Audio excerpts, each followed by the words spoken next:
3 देखिए, कह रहा दर्शाइए कि यदि एक चतुर्भुज के विकर्ण परस्पर समकोण पर समद्विभाजित करें तो वह एक समचतुर्भुज होता है।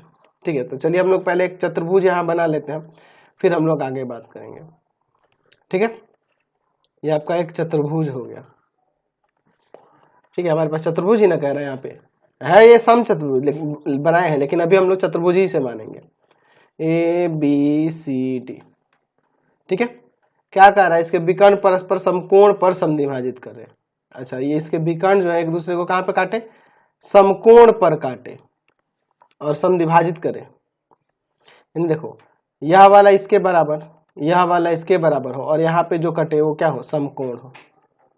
ठीक है, तो हमें दिखाना है कि यह आपका एक समचतुर्भुज होगा। तो चलिए देखते हैं क्या दिया हुआ है। पहले दिया है हमारे पास कि ए बी सी डी एक चतुर्भुज है। ठीक है, चतुर्भुज है। अच्छा, विकर्ण AC तथा BD एक दूसरे को समकोण पर समद्विभाजित करते हैं, समद्विभाजित करते हैं। ठीक है, तो हमें क्या सिद्ध करना है, तो सिद्ध करना है, तो सिद्ध करना है, क्या सिद्ध करके दिखाना है, तो हमें सिद्ध करना है कि जो आपका ABCD है ना, ABCD एक समचतुर्भुज है,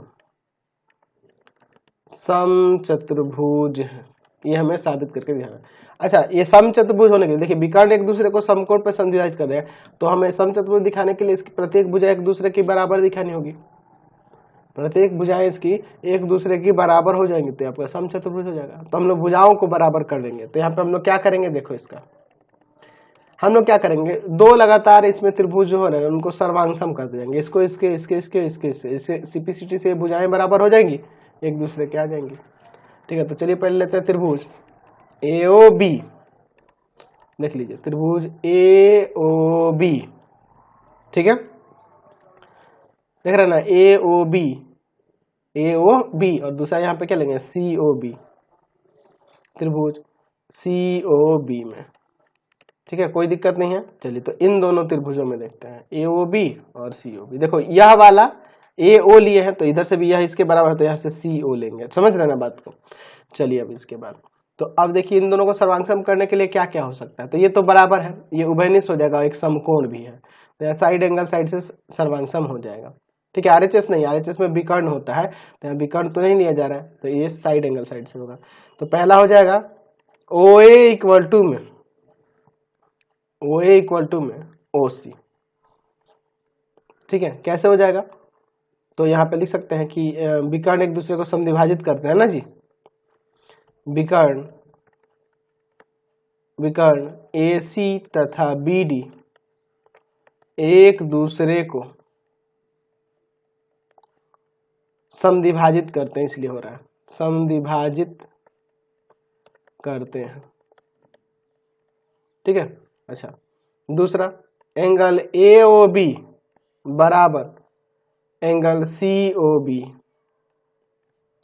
AOB और ACOB दोनों समकोण होगा, प्रत्येक 90 लिख सकते हैं, या लिख सकते हैं कि विकर्ण एक दूसरे को लंबवत समद्विभाजित करते हैं, समकोण पर समद्विभाजित करते हैं, है ना जी, ऐसे लिख सकते हैं।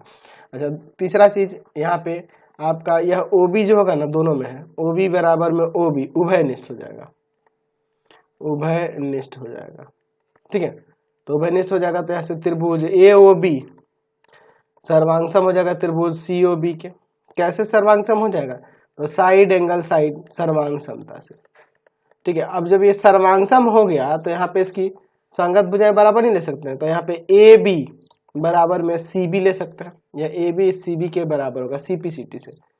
हम चाहे तो इसे ऐसे भी तो लिख सकते हैं, AB equal to CD BC, AB equal to BC भी लिख सकते हैं, एक ही बात होगी। करिए ऊपर दिखाने के लिए मैं CB लिखा है, इसके अनुसार यहाँ पे मैंने चेंज कर दिया। अब देखिए इसी प्रकार मैं BOC और इसको DOC इन दोनों को सर्वांगसम करूं तो ऐसे ही होगा। तो हम लोग देख रहे हैं ये आसानी से सर्वांग सम हो जाएगा, या इसके बराबर, ये उभयनिष्ठ, तो यहाँ या 90, तो साइड एंगल साइड से यही हो जाएगा।